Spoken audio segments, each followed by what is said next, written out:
नमस्कार साथियों, सुमंगल ज्योतिष में आपका बहुत बहुत स्वागत है। सुमंगल ज्योतिष के इस एपिसोड में मैं आपको बताऊंगा कि श्राद्ध क्यों करना चाहिए और आपके पितरों को श्राद्ध का पुण्य कैसे मिलता है। कहा गया है, मृत्यु के बाद व्यक्ति अपने कर्मों के अनुसार देवत्व, मनुष्यत्व अथवा पक्षित्व को प्राप्त होता है, मतलब पक्षी जीवन प्राप्त करता है। फिर विभिन्न विभिन्न आहार वाले उन लोगों के लिए किए गए श्राद्ध, ब्राह्मण भोजन और होम से उन्हें कैसे तृप्ति होती है, इसके विषय में आपको बताऊंगा। पहले मैंने आपको योनि के विषय में बताया। अपने शुभाशुभ कर्मों के द्वारा प्राप्त हुई प्रेत योनियों में स्थित हुए प्राणी अपने संबंधियों से भोज्य पदार्थ कैसे उपभोग करता है, इसके विषय में आपको बताऊंगा। जो लोग प्रेत योनि को प्राप्त हो जाते हैं, श्राद्ध की क्या आवश्यकता है, अमावस्या तिथियों में जो श्राद्ध करते हैं उसके क्या फल हैं, इसके विषय में आपको बताऊंगा। श्राद्ध प्रेत जनों को जिस प्रकार से प्राप्त प्रदान करता है उसके बारे में आप पहले सुनिए। मनुष्य अपने कर्मानुसार यदि देवताओं हो देवतात्व को प्राप्त करता है तो श्राद्धन अमृत के रूप में उसे प्राप्त होते हैं, तथा वहीं अन्य गंधर्व योनियों में भोग रूप से और पशु योनियों में तृण रूप से उसे प्राप्त होते हैं। श्राद्धन नाग योनि में वायु रूप में इसको प्राप्त होता है और पक्षी योनि में से फल के स्वरूप में प्राप्त होता है और राक्षस योनि में अमिष रूप में प्राप्त होता है और दानवों के लिए मांस के रूप में प्राप्त होता है, प्रेत के लिए रक्त, मनुष्य के लिए अन्न, पानादि के रूप में प्राप्त होता है और बाल्यावस्था में उसे भोगरस प्राप्त होता है।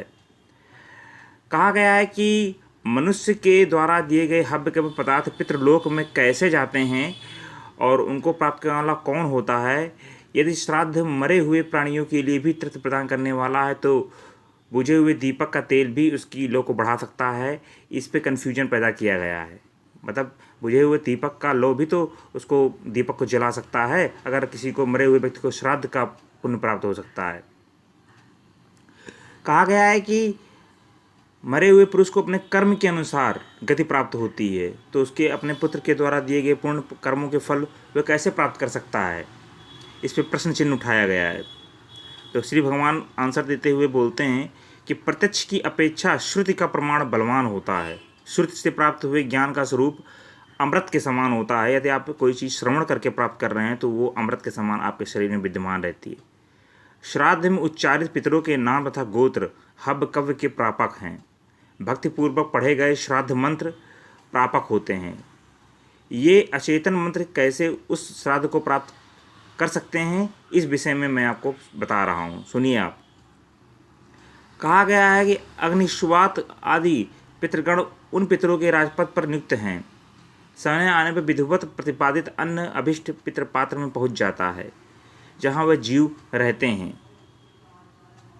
ये अग्निश्वात आदि पितृदेव ही अन्न लेकर जाते हैं। नाम, गोत्र और मंत्र ही उस दान दिए गए अन्न को ले जाते हैं। शततः योनियों में जो जीव जिस योनि में स्थित रहता है उस योनि में उसे नाम गोत्र के उच्चारण से तृप्ति प्राप्त होती है। मंत्रों में बहुत शक्ति मानी गई है, ऐसा माना गया है। उन्हीं मंत्रों के प्रयोग से उसे जो है तृप्ति प्राप्त होती है। संस्कार करने वाले व्यक्ति के द्वारा कुशाच्छित पृथ्वी पर दाहिने कंधे पर यज्ञोपवीत करके दिए गए 3 पिंड उन पितरों को संतुष्टि प्रदान करते हैं। कहा गया है, पितर जिस योनि में जिस आहार वाले होते हैं उस योनि में उस आहार वाले व्यक्ति को उस तरह का आहार प्राप्त हो जाता है। ऐसे गायों के झुंड में चितर बितर कर दिया जाए लेकिन बछड़ा अपने माँ के पास ही जाता है, वैसे ही जीव जहाँ जिस योनि में होता है वहाँ पितरों के निमित्त ब्राह्मण को कराया गया श्राद्धन उसे वहीं पहुँच जाता है, वहाँ उसको तृप्ति प्राप्त होती है। यदा हारा भंते ते पितरो यत्र योनिषि तासु तासु तदा हारा श्राद्धोन्नेनो प्रतिष्ठति। कहा गया है, पितृगण सदैव विश्वदेव के साथ श्राद्धन ग्रहण करते हैं।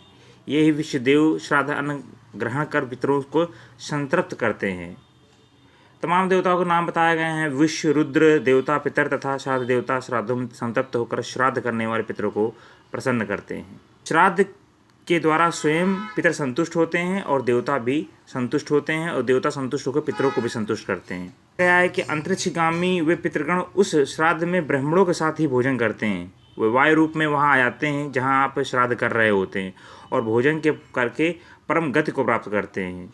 श्राद्ध के पूर्व जिन ब्राह्मणों को निमंत्रित किया जाता है पितृगण उन्हीं के शरीर में प्रविष्ट होकर वहाँ भोजन करते हैं और उसके बाद वे पुनः वहाँ से अपने लोक को चले जाते हैं। यदि श्राद्धकर्ता श्राद्ध में केवल एक ही ब्राह्मण को निमंत्रण करता है तो उस ब्राह्मण के उदर भाग में पिता, वाम मार्ग में पितामह, दक्षिण भाग में प्रपितामह और पृष्ठभाग में पिंड भक्षक पितर रहते हैं। श्राद्ध काल में यमराज प्रेत तथा पितरों को यमलोक से मृत्युलोक के लिए मुक्त कर देते हैं। कहा गया है कि नरक भोगने वाले भूखे प्यास से पीड़ित पितरजन अपने पूर्व जन्म के किए गए पाप का पश्चाताप करते हुए अपने पुत्र पौतात से मधु मिश्रित पायस की अभिलाषा रखते हैं। अतः विधि पूर्वक पायस के द्वारा उन पितृगणों को संतृप्त अवश्य करना चाहिए जब पितृमोक्ष अमावस्या आए या जिस दिन उनका गमन हुआ हो उस दिन। इसमें सीता माता ने राजा दशरथ के दर्शन किए थे जब उन्होंने जो है पुष्कर नामक स्थान तीर्थ स्थान में ब्राह्मणों को बुलाकर भोजन कराया था। और उसमें सीता माता ने बताया है श्री राम जी से कि मैंने किस प्रकार से भगवान श्री राम के पिता जो थे उनके दर्शन किए हैं। और भगवान श्री राम इसको सुनकर जो है विस्मित होते हैं, आश्चर्य उनको होता है। सीता जी ने जिस प्रकार अपने पितरों का दर्शन किया था उसी प्रकार पितरगण अमावस्या के दिन वायु रूप में घर के दरवाजे पर उपस्थित रहते हैं और अपने स्वजनों से श्राद्ध की अभिलाषा करते हैं।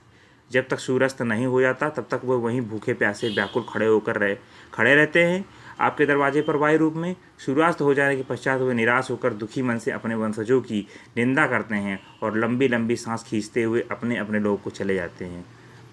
इसलिए प्रयत्नपूर्वक अमावस्या के दिन श्राद्ध अवश्य करना चाहिए। यदि पितृजनों के पुत्र तथा बंधु बांधव उनका श्राद्ध करते हैं और गया तीर्थ में जाकर या किसी भी तीर्थ स्थल में इस कार्य में प्रवृत्त होते हैं तो वे उन्हीं पितरों के साथ ब्रह्मलोक में निवास पाते हैं। उनको भी मृत्यु के बाद वहीं पर निवास प्राप्त होता है। उन्हें भूख प्यास कभी नहीं लगती है। इसलिए विद्वान को प्रयत्नपूर्वक यथाविधि शाक पात से भी अपने पितरों का श्राद्ध करना चाहिए। मतलब कि जो भी आपके पास यथाशक्ति हो उस व्यक्ति से उस वस्तु से आपको हवन करना चाहिए, श्राद्ध करना चाहिए।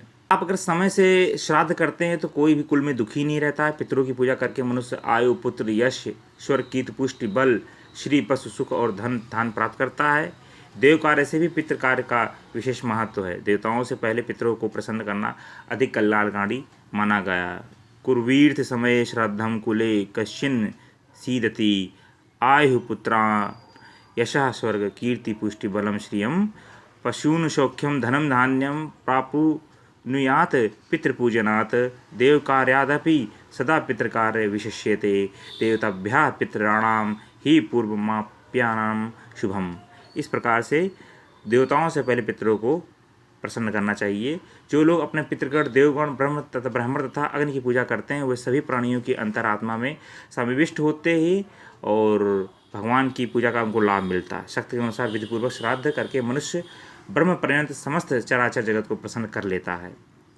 और इस प्रकार व्यक्ति को शुद्ध अन्न से अवश्य ही श्राद्ध करना चाहिए। ब्राह्मण क्षत्रिय एवं वैश्य के द्वारा विधिपूर्वक श्राद्ध किए जाने पर जो शुद्ध या अशुद्ध अन्न जल फेंका जाता है उससे जिन्होंने अन्य जाति में जन्म लिया है उनकी तृप्ति हो जाती है। जो मनुष्य अन्यायपूर्वक अर्जित किए गए पदार्थ से श्राद्ध करते हैं उस श्राद्ध से नीच योनियों में जन्म ग्रहण करने वाले चंडाल पितरों की तृप्ति होती है। तो आप किसी भी तरह से मतलब कि धन ग्रहण कर रहे हैं उससे कोई न कोई आपके जो पूर्वज हैं उनकी तृप्ति होती अवश्य है।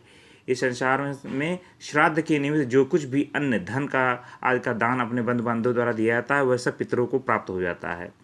अन्न जल और शाक पात आदि के द्वारा यथा सामर्थ्य जो श्राद्ध किया जाता है वह सब पितरों की तृप्ति हेतु है। मृत्यु के बाद प्राणी को तत्काल दूसरे शरीर की प्राप्ति हो जाती है अथवा विलंब से उसके दूसरे शरीर में जाना पड़ता है। उसके विषय में क्या है उसके विषय में आपको अगले वीडियो में बताऊंगा। वीडियो देखने के लिए बहुत धन्यवाद। हरे कृष्णा। मैंने आपको इस वीडियो में बताया कि किस तरह से श्राद्ध कर्म का फल जातक को मिलता है और उसका लाभ प्राप्त होता है। आशा करता हूँ कि आने वाली पितृमोक्ष अमावस्या में आप इसका लाभ उठाएंगे। वीडियो देखने के लिए बहुत धन्यवाद। हरे कृष्णा।